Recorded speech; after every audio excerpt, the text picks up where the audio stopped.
Ça, à un moment donné, je me demande, mais à un moment, je dis, les gens sont bêtes ou c'est quoi?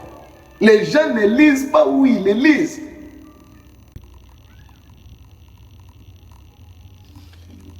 Bien, chers frères et sœurs en Christ, Shalom, c'est votre frère Moïse Joamalo, heureux de vous retrouver pour ce moment de diffusion et de partage autour de la parole de Dieu. Ce soir, je voudrais répondre à une question ou apporter des éclaircissements sur la question: les messages sauvent-ils ou la prédication ou le salut peut-il venir d'ailleurs, en dehors de Golgotha? Nous l'avons dit dans la vidéo qui est passée tout récemment, où nous disions que le salut, Dieu ne l'a pas lié ni à une doctrine, quelle que soit combien la doctrine pourrait être juste, ni à aucune prédication, quelle que soit combien elle peut être précise, exacte, mais que le salut, Dieu l'a complètement lié à la fois au Fils de Dieu, à la fois en l'œuvre rédemptrice que le Fils de Dieu a accomplie à la croix. Et il est important que nous revenions pour apporter des écritures, essayer d'aider les enfants de Dieu, parce que tous les éclaircissements doivent toujours être apportés afin que les gens puissent être solidement établis dans la vérité, afin qu'ils ne soient pas des enfants ballottants en tout vent de doctrine. Il est d'habitude pour le membre de chaque dénomination de prétendre qu'en dehors de leur dénomination, il n'y a pas de salut. La plus grande prétention de l'Église catholique, c'est qu'en dehors de l'Église mère qui est l'Église catholique, tout ce qui n'est pas de l'Église catholique, tout celui qui ne croit pas au dogme de l'Église catholique n'a pas la foi. La même prétention peut se trouver chez les témoins de Jéhovah. Tout ce qui n'est pas témoin de Jéhovah, c'est tout celui qui n'adhère pas au mouvement témoin de Jéhovah, qui ne soutient pas les doctrines témoins de Jéhovah, il n'a pas de salut, il est perdu. Et ça, c'est la prétention qui identifie toutes les dénominations. Les branhamistes également ne font pas exception à cette règle, parce que toutes ces questions, toutes ces choses, il faut juger ça par l'Écriture. Faudrait-il croire en l'Église catholique pour avoir le salut? Faudrait-il croire aux doctrines des témoins de Jéhovah pour avoir le salut? Faudrait-il croire aux doctrines branhamistes pour avoir le salut? Ces questions doivent être répondues par la Bible. Et la chose que j'aime, c'est que l'homme de Dieu, William Marion Branham, que je crois de tout cœur être un véritable prophète envoyé de la part de Dieu, cet homme lui-même dans ses prêches a donné des précisions très claires. Il a donné la lumière, il a prêché la vérité, mais seulement quand les gens commencent à fanatiser, ils ne lisent pas, soit ils lisent avec émotion, ils lisent avec sentiment, ils sautent, ils ramassent un verset de gauche à droite, ils ramassent une citation de gauche à droite, sans pour autant recevoir la pleine révélation de la pensée de Dieu dans ce que l'homme de Dieu a dit. Nous prendrons l'Écriture, nous prendrons aussi les prophètes. Premièrement, Dieu accorde beaucoup de faveurs à l'humanité, et parmi ces faveurs, la plus grande faveur que Dieu ait jamais accordée à l'humanité, c'est le salut. Le salut, qu'est-ce que c'est? Le salut, c'est le moyen d'échapper à la mort. L'humanité, dès que l'homme est tombé dans le péché, le sort final de l'homme était la mort. Ce n'est pas seulement la mort physique, c'est être complètement supprimé de la pensée de Dieu, disparaître comme n'ayant jamais existé, même dans la pensée de Dieu. Parce que tous les êtres sont dans la pensée de Dieu. Même quand ils meurent, la Bible dit, pour Dieu, tous sont vivants. Personne n'est mort. Même les morts sont dans la pensée de Dieu. Alors, un jour, toutes ces personnes seront supprimées de la pensée de Dieu. Toutes ces personnes disparaîtront de la mémoire de Dieu. Ça, c'est une situation grave. C'est une mort terrible. Alors, pour échapper à cette mort terrible dans laquelle nous sommes entrés par le péché, Dieu a offert un moyen de salut. Le moyen de salut que Dieu a offert, ce n'est pas une église. Le moyen de salut que Dieu a offert, ce n'est pas une doctrine prêchée par n'importe qui. Le moyen de salut que Dieu a offert, c'est un homme. Le moyen d'échapper à cette mort s'appelle le Seigneur Jésus-Christ. C'est pourquoi, dans Jean chapitre 3, le plus grand message de tous les messages, on peut vous apprendre de mystères, on peut vous apprendre n'importe quoi, mais personne ne vous enseignera un message plus important que le message qui est donné dans Jean 3, chapitre 16. Qu'est-ce qu'il dit? Dieu a tant aimé le monde. Quand Dieu a voulu manifester son amour au monde, il n'a pas envoyé Moïse Joamar, il n'a pas envoyé William Branham, il n'a pas envoyé le pape de Rome. La manifestation de l'amour de Dieu, du plus haut sommet de l'amour de Dieu, s'appelle Jésus-Christ. Car Dieu a tant voulu aimer le monde qu'il a envoyé son Fils unique. Il n'a pas envoyé son Fils unique pour que les branhamistes qui croira soient sauvés. Non. Il n'a pas envoyé le Fils unique pour que les catholiques, les témoins de Jéhovah ou les musulmans ou n'importe... Non, il a dit pour quiconque croit. Donc le Fils est le moyen de salut de Dieu que Dieu a accordé au monde pour que quiconque croit au Fils aura le salut. Le salut, pour le comprendre en un mot, c'est échapper à la mort. C'est échapper à l'oubli total de la pensée de Dieu. Voilà le plan de Dieu. Mais en dehors de ces moyens d'échapper, je suis en train d'y aller dans les termes plus simples. J'aime ce que la Bible dit. Jésus prêchait de la manière la plus simple, de manière que les hommes simples du peuple pouvaient l'écouter avec plaisir. Donc, il y a la mort certaine qui vient. Les hommes, à cause du péché, le péché impliquant la mort, un jour ils seront supprimés entièrement de la pensée de Dieu, parce que Dieu ne veut pas nous supprimer de sa pensée. Il donne la voie d'échapper à cette mort certaine qui est Jésus-Christ. Quiconque croit en Jésus, il échappe à cette mort. Dieu n'a pas envoyé Jésus pour que nous allions au ciel. Non, non, ça doit être clair. Jésus n'est pas mort à la croix pour que nous allions au ciel, non. Jésus n'est pas mort à la croix pour n'importe quelle autre raison, non. Jésus est mort pour que nous échappions à la mort certaine, à la suppression totale de la pensée de Dieu. Jésus est mort pour qu'il soit pour nous les moyens d'échapper à cette colère, d'échapper à cette mort. Non pas pour que nous allions au ciel. Vous voyez ça? Et Dieu a envoyé son Fils. Et dans Romains 5, l'apôtre Paul apporte encore des éclaircissements. Il dit, dans Romains 5, il apporte encore des éclaircissements. Il dit, laissez-moi y arriver. Ouais. Il dit, car lorsque, au verset 6, il dit, car lorsque nous étions encore sans force, Christ au temps marqué est mort pour des impies. À peine mourrait-on pour un juste. Quelqu'un peut-être mourrait pour un homme de bien. Mais Dieu prouve son amour envers nous, en ce que lorsque nous étions encore de pécheurs, Christ est mort pour nous. Christ est mort comme moyen de salut de Dieu pour que les hommes échappent à la mort éternelle. La mort éternelle, être supprimé de la pensée de Dieu. Tous les pécheurs qui ne croiront pas en Jésus-Christ, ils seront finalement supprimés de la pensée de Dieu. Le plus grand jugement de ceux qui ne croient pas en Jésus-Christ, ce n'est pas de rater l'enlèvement. Le plus grand jugement, c'est la mort qui vient après l'enlèvement. Cette mort-là, c'est être supprimé, annihilé, oublié. Être un être qui n'a jamais existé. Parce que même dans la pensée de Dieu, vous n'y êtes plus. Alors, c'est pour ça, il faut d'abord comprendre ça. Jésus n'est pas mort pour que nous allions au ciel. Aller au ciel est un objectif intermédiaire. Jésus n'est pas mort principalement pour ça. Il est mort pour que l'homme échappe au danger véritable, qui est la mort éternelle. Parce que l'âme qui pêche, c'est l'âme qui meurt. Il ne s'agit pas là principalement de la mort physique, qui n'est qu'une transition. Mais il s'agit de la véritable mort, la mort éternelle. L'homme est supprimé de la pensée de son Créateur. Alors,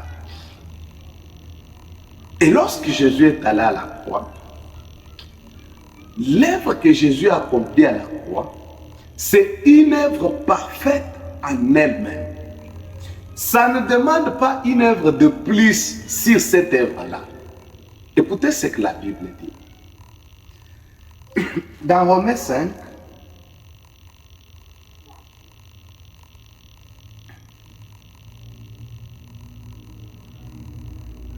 dans Romains 5 au verset 17, il est dit: si par l'offense d'un seul homme, la mort a régné par lui seul, à plus forte raison, ceux qui reçoivent l'abondance de la grâce du don de la justice régneront-ils dans la vie par Jésus-Christ, lui seul. Maintenant, écoutez le verset 18. Ainsi donc, comme par une seule offense, la condamnation a atteint tous les hommes, de même par un seul acte de justice, la justification qui donne la vie s'étend à tous les hommes. Je vais relire ça. La Bible dit ceci. Ainsi donc, comme par une seule offense, la condamnation a atteint tous les hommes, de même par un seul acte de justice, la justification qui donne la vie s'étend à tous les hommes. Ça veut dire quoi? Adam a commis un seul péché, tous les hommes ont été condamnés. Il nous a représentés dans la condamnation par sa désobéissance. Et pour notre justification, ça ne demande pas que moi je prêche aujourd'hui, ça ne demande pas que Branham prêche, ça ne demande pas que n'importe qui prêche. Un seul acte de justification. Cet acte est suffisant en lui-même. Cet acte, ce n'est pas n'importe qui l'a accompli, un seul acte, pas plusieurs. L'acte de Golgotha a justifié toute l'humanité. L'acte de Golgotha a apporté le salut à toute l'humanité. Ma prédication aujourd'hui ne peut plus sauver quelqu'un. Parce qu'un seul acte était suffisant. Et cet acte a été accompli à Golgotha. Je ne peux plus sauver les gens. Même si Jésus lui-même venait aujourd'hui, il ne peut plus vous sauver. Il ne peut plus vous sauver. Parce qu'il vous a déjà sauvé. Un seul acte. Ainsi, une prédication que je prêcherai aujourd'hui, une doctrine que j'enseignerai aujourd'hui, quelle que soit combien cette doctrine pourrait être exacte, elle ne peut pas vous sauver parce que vous avez déjà été sauvé par un seul acte. La Bible précise un seul acte. Je n'ai pas besoin de poser un deuxième acte de prédication pour vous sauver. Je n'ai pas besoin de faire ça parce que vous avez été déjà sauvé. Maintenant, dans Romains 10, est-ce qu'en disant cela, nous disons que la prédication de la parole est inutile? Est-ce que nous disons qu'il ne faut plus prêcher, la prédication est faite? Non. Parce que dans Romains 10,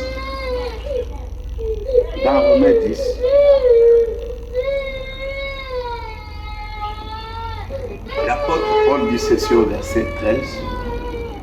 Car quiconque invoquera le nom du Seigneur sera sauvé. Mais comment donc invoqueront-ils celui en qui ils n'ont pas cru?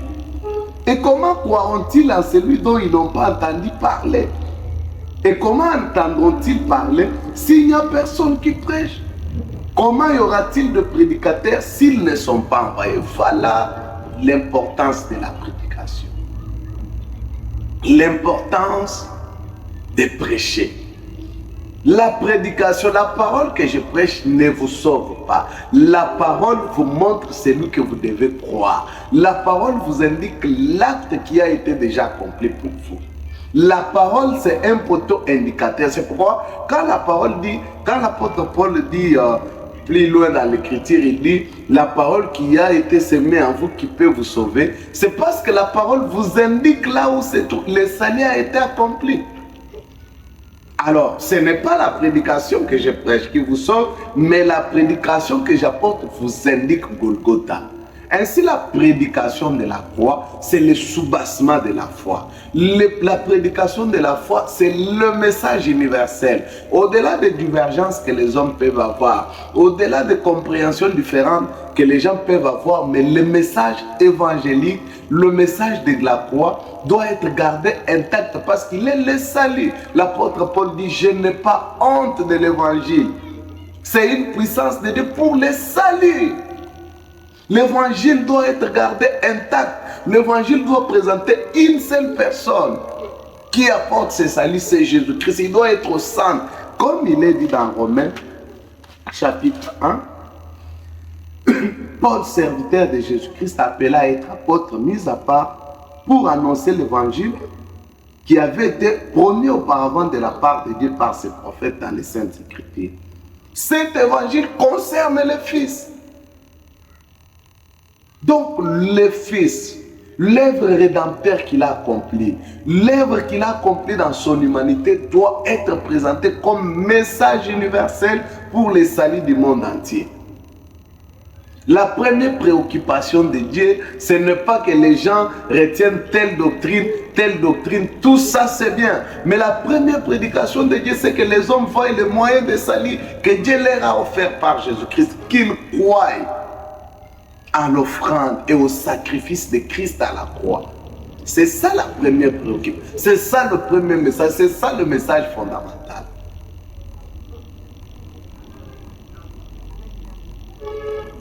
Que Dieu puisse aider chacun d'eux.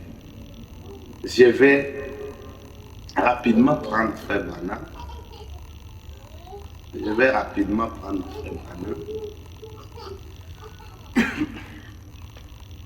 Parce que beaucoup de choses sont dites et sont mises sur son dos. Mais peut-être que les gens qui les disent, peut-être ils n'ont pas aussi beaucoup pris le temps de les lire. Écoutez ce qu'il dit dans la prédication « Être conduit » du 31 octobre 1963. Frère Branham dit ceci au paragraphe 58. Je suis dans la version e-book. Il dit « Votre prêtre, écoutez bien ça, votre prêtre, votre pasteur, votre apôtre, ils peuvent vous enseigner votre religion, ils peuvent vous enseigner la doctrine de votre église. » Écoutez ce qu'il dit. Vous pouvez même apprendre le message que nous essayons d'enseigner. Écoutez bien, ça ce n'est pas moi qui dis. C'est Frère Branham que tout le monde prétend croire. C'est pourquoi Jésus a dit aux pharisiens qui étaient là, Moïse, Jésus a dit, ce n'est pas moi qui vous condamne. C'est Moïse en qui vous mettez votre confiance qui vous condamne. Écoutez ce que Frère Branham dit. Il dit, votre prêtre, votre pasteur peuvent vous enseigner votre religion. Vous pouvez même apprendre le message du temps de la fin. Frère Branham dit, on peut même vous enseigner le message du temps de la fin. Il dit, mais cela ne vous donnera pas la vie éternelle. Cela ne vous donnera pas toujours la vie. Ce n'est pas moi qui dis, j'ai lu Frère Branham, vérifiez dans votre brochure. Il dit, vous pouvez même apprendre le message que nous essayons d'enseigner. Cela ne vous donnera pas toujours la vie éternelle. Aujourd'hui, dans nos églises du message, l'évangile du salut est jeté dehors. On dit c'est pour les pentecôtistes. Ne nous parlez plus de Jésus, des stigmates, on n'en veut plus de votre Jésus de Galilée. Prêchez-nous les Jésus de Kentucky, prêchez-nous les choses d'histoire. Mais c'est grave. C'est grave, tous ces gens qui sont dans ces endroits, qui ne reçoivent pas, qui n'ont jamais crié, qui n'ont pas entendu l'évangile de leur salut, ils n'ont pas la vie, ils ne sont même pas nés de nouveau. Parce que Frère Branham dit, vous pouvez même apprendre les sept tonnerres, dire que c'est révélé ou ce n'est pas révélé, dire que Jésus est venu ou n'est pas venu, dire tout ce que vous voulez dire que Frère Branham est le prophète de l'âge. Il dit, cela ne vous donnera pas toujours la vie éternelle. Parce que la vie éternelle n'est pas liée à ces choses-là. Ce n'est pas moi. Écoutez, il dit, vous devez accepter la personne, virgule, Jésus-Christ. Il dit, comprenez-vous cela? Nous devons accepter la personne de Jésus-Christ pour avoir la vie éternelle. Mais c'est Frère Branham, c'est clair. Il dit, la base, c'est l'œuvre rédemptrice. Regardez, Apocalypse chapitre 5. La voix dit au ciel, qui est digne de prendre les livres, de rompre les sceaux? le Père créateur lui-même est là, il ne lève pas les doigts. Parce que pour les salis, il y avait des conditions. Il fallait être un proche parent, il fallait revêtir un corps comme l'homme. Mais Jéhovah, en tant qu'esprit, il n'avait pas de chair. Le salut n'est acquis que dans l'œuvre que Dieu a accomplie dans l'humanité. Ainsi, son humanité doit être présentée. Cette œuvre accomplie dans la chair doit être présentée parce que c'est à cela qu'est lié le salut. Ce n'est pas la doctrine que vous présentez. Votre doctrine ne sauvera personne. Mais votre doctrine, s'il est exact, il accordera de faveurs spéciaux. C'est comme ça. Votre doctrine, tant qu'il est précise, il accorde de faveurs précises. C'est comme ça que Dieu fonctionne. Israël a de faveurs précises par rapport aux promesses, aux réalités que Dieu a pour lui. Mais cela ne fait pas que les nations qui n'ont pas les mêmes promesses qu'Israël sont exclues du plan de Dieu. Ainsi, pour le salut de l'humanité, nous devons aller par le fondement. Je vais relire ça. Maintenant, je lis ça en entier pour écouter bien. Qu'est-ce que le messager dit? Être conduit ou suis-moi. 31 octobre 1965, il dit, votre prêtre, votre conducteur, ils peuvent vous enseigner votre religion. Vous pouvez même apprendre le message du temps de la fin, mais cela ne vous donnera pas toujours la vie éternelle. Vous devez accepter la personne de Jésus-Christ. Comprenez-vous cela, chacun de vous? Nous devons accepter la personne de Jésus-Christ pour avoir la vie éternelle. Donc, comprenez que la vie éternelle se trouve non pas dans nos meilleurs enseignements, non pas dans nos meilleures doctrines, mais se trouve dans, quand on dit dans la personne, on parle de l'œuvre de Dieu en tant qu'homme. L'œuvre de Dieu dans la chair. Quand Dieu a revêtu les chairs, lorsque la parole du commencement est devenu un homme, c'est là que le salut est devenu possible pour l'homme. C'est là qu'il a accompli un seul acte pour la justification et le salut de toute l'humanité. Ne viens pas nous sauver avec une prédication, ne viens pas nous sauver avec toutes tes meilleures doctrines. Nous avons été déjà sauvés, pointez-nous le salut. Dites-nous, regardez votre salut, croyez à votre salut. C'est ça. Donc, ça, je pense que c'est trop clair. Ceux qui ont des oreilles, ils seront éclairés et ils doivent abandonner les choses qui leur ont été dites, qui ne sont pas correctes avec les Écritures. Je vais ajouter une autre écriture, il y en a trop, une autre citation, il y en a trop. Peut-être qu'on n'a pas trop de temps pour les lire. Dans la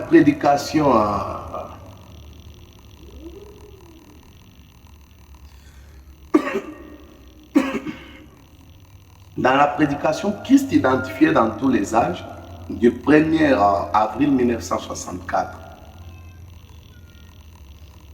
il dit au paragraphe 31, il dit, si on pouvait dire, le Seigneur Jésus m'a rétabli, combien ce serait mieux. Voyez, ainsi, avec, je vais sauter pour gagner le temps.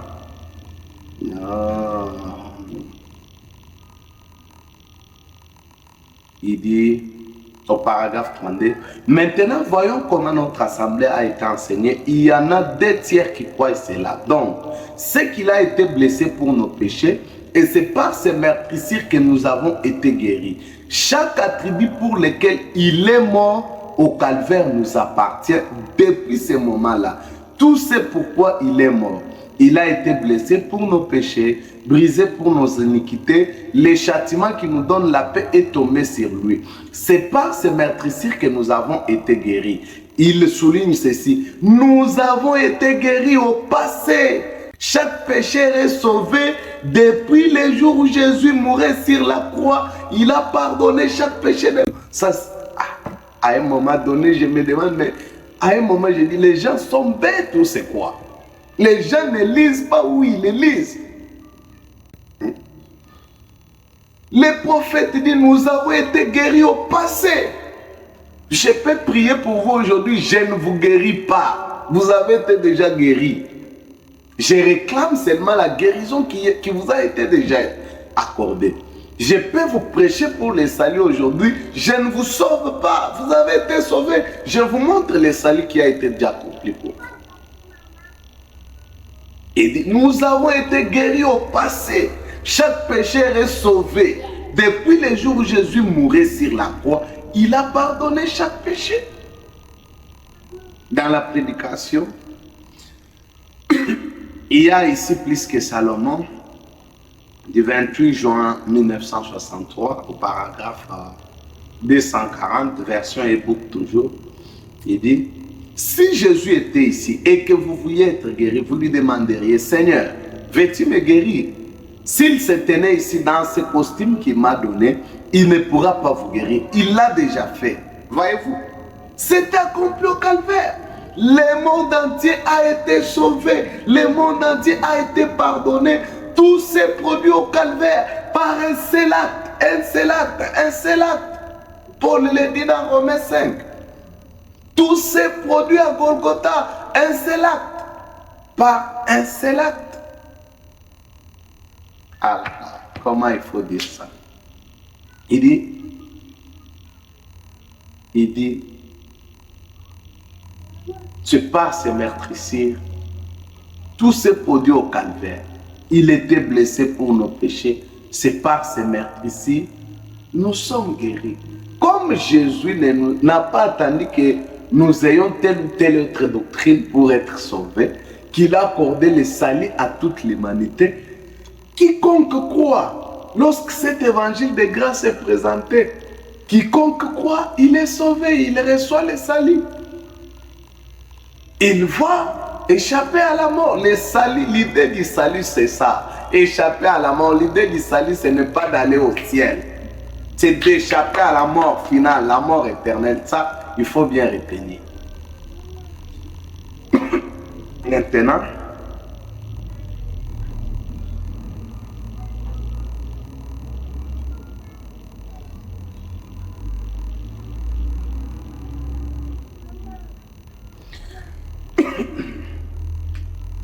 dans la prédication, la condamnation par représentation du 13 novembre 1960, au paragraphe 24, le prophète dit, je pense que je suis très clair là-dessus.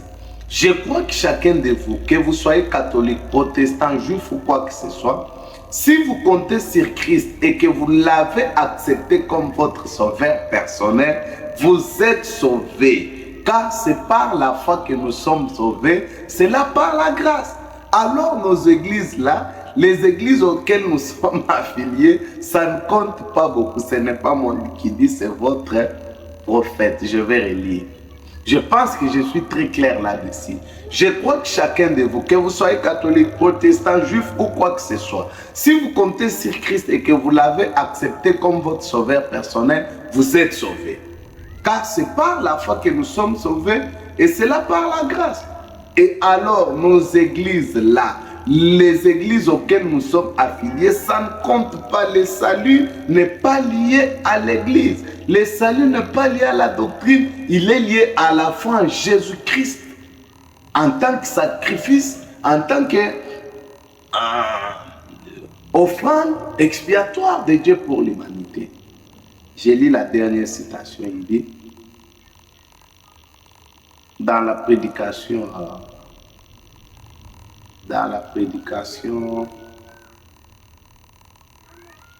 la reine de Séba, il dit,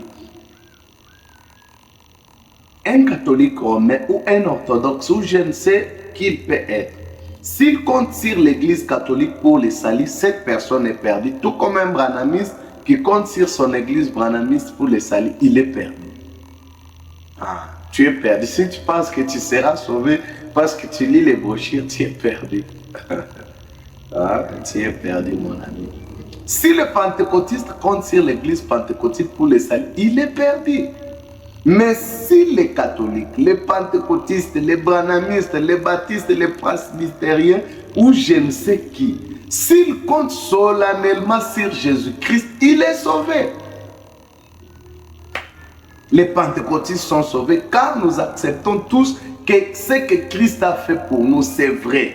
C'est notre propre foi personnelle dans une œuvre achevée que Christ a accomplie pour nous. Et par conséquent, je n'ai jamais tracé une frontière dénominationnelle ni mis une barrière. J'ai essayé de tendre la main, de prendre chacun d'eux dans mes bras et de leur désigner donc la croix. Cher agneau mourant, ton sang précieux ne perdra jamais sa puissance jusqu'à ce que toute l'église rachetée de Dieu soit sauvée pour ne plus pécher. Alors que Dieu éclaire ceux qui veulent être éclairés. Maranatha.